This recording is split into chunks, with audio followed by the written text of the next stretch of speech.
પછી ભીમે એનો વધ કર્યો હતો. એનો મુગટ બહુ સુંદર હતો.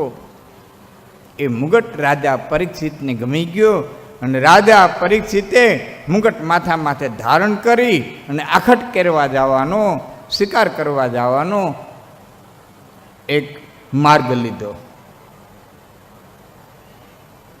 ઘણા બધા નિંદાત્મક રીતે વાત કરતા હોય કે રાજા બધા ખાવાના શોખીન છે, રાજા બધું ખાતા હશે ને એટલે શિકાર કરવા જતા હશે. નાના ભગવાન રામ અને મહારાજા દશરથ પણ શિકાર કરવા જતા.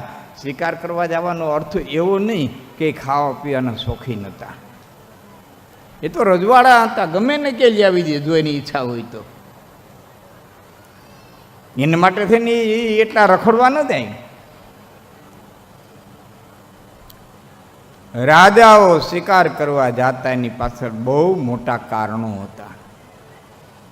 રાજાઓ અનેક રાણીઓ કરતા એની પાછળ બહુ મોટા કારણો હતા. રાજા 3-4 કારણ સહિત શિકાર કરવા જતા. એક તો કાયમ યુદ્ધનો હોય એટલે પોતાના બાવડાની રગું જલાઈ ન જાય, હાથ પગ જલાઈ ન જાય અને પોતાની બાણ વિદ્યા છે એમાં જરાય ખામી ન આવે એટલે એ માટે થઈ અને ઘોડા લે અને શિકાર કરવા માટે થઈને જાતા. કે જેમ ઘોડો દોડ્યો જતો હોય અને એમાં દોડતા હરણને વીંધી નાખવું, દોડતા સુવરને વીંધી નાખવું,